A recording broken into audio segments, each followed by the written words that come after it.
Selamat pagi, shalom saudaraku yang diberkati Tuhan. Kita kembali lagi dalam program Bertumbuh dan Berbuah di tahun yang baru, di tahun 2026. Kita ada hari ini semua karena anugerah dan penyertaan Tuhan.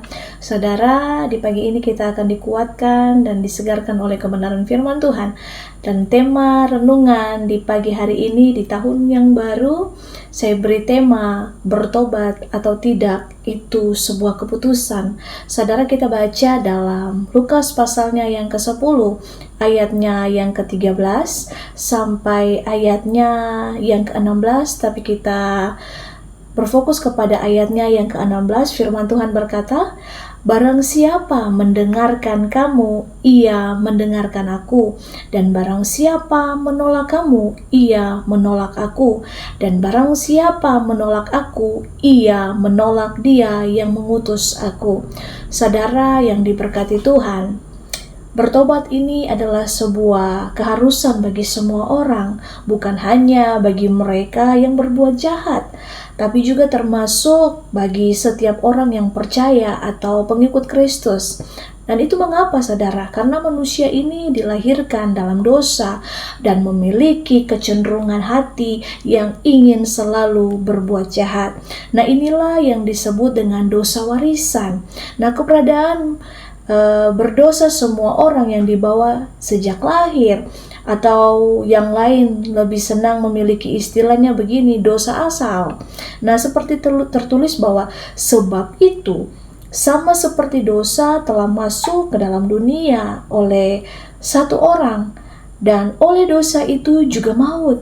Demikian maut itu telah menjalar kepada semua orang karena semua orang telah berbuat dosa, dalam Roma pasalnya yang ke-5 ayatnya yang ke-12. Nah, saudara, ketika kita ini menerima Kristus sebagai Tuhan dan Juru Selamat, berarti kita ini telah bertobat. Nah, arti bertobat bukan hanya berhenti dari segala perbuatan jahat, tetapi kita mengalihkan arah jalan hidup kita dari jalan yang tadinya itu mengarah kepada dosa dan berbalik kepada jalan yang benar di dalam Kristus. Nah, karena itu saudara, bertobat dimulai dengan hati yang terbuka mau menerima Yesus sebagai Raja dan Juru Selamat, lalu menjadikan Dia sebagai Raja yang berhak memerintah kehidupan kita. Nah, mau bertobat atau tidak, saudara, itu adalah sebuah keputusan atau pilihan hidup. Nah, yang harus diambil bagi setiap orang. Masih banyak orang itu menyebut dirinya itu pengikut Kristus, lebih suka mengambil keputusan untuk tidak mau bertobat. Pikirnya begini, bertobat hanya untuk mengekang ruang gerak mereka, tidak bisa sesuka hati dan tidak bisa memuaskan keinginan dagingnya. Tetapi Galatia pasalnya yang ke-5 ayatnya yang ke-24 dikatakan bahwa barang siapa menjadi milik Kristus Yesus, ia telah menyalibkan daging dengan segala hawa nafsu dan keinginannya. Nah, saudara, awal pertobatan pasti terasa berat dan tentunya sakit karena ada proses semua kedagingan itu mulai Yesus kikis, mulai Tuhan kikis. Nah, percayalah dengan pertolongan dan tuntunan Roh Kudus, saudara, kita ini mampu melewati setiap proses dengan kemenangan. Nah, selagi ada kesempatan, saudara, di tahun yang baru ini, mari jangan lagi kita mau tunda-tunda untuk kita ini mau bertobat. Tuhan Yesus sangat mengecam keras orang-orang yang tidak mau bertobat dengan berkata, celakalah. Nah, saudara, hidup tanpa pertobatan itu hanya akan menuntun kita ini kepada kehancuran. Nah, di tahun yang baru ini, saudara, mari sama-sama kita bangun komitmen di hadapan Tuhan, berhenti untuk resolusi, stop sudah dengan resolusi, tapi mari kita mulai bertobat. Saudara, mari kita resolusi hubungan kita dengan Tuhan. Aku mau hidup dipimpin oleh Tuhan, bukan hanya sekedar tahu firman, tapi mari hendaklah kita menjadi pelaku firman, bukan hanya kita menjadi pendengar saja.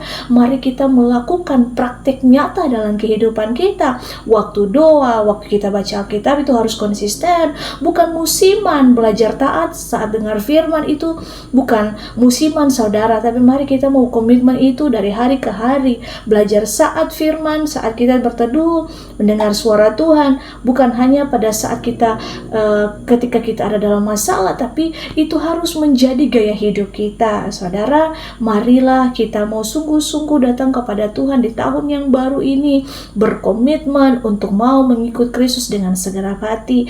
Jangan lagi kita menyia-nyiakan waktu yang Tuhan beri, karena kita tidak akan tahu apa yang akan terjadi di hari-hari ke depan. Tapi orang-orang yang sungguh-sungguh berjalan dalam kebenaran, dalam kekudusan, pasti akan diberkati, dipelihara, dan tentunya Tuhan akan selalu dan senantiasa menuntun hidupnya kepada kemenangan.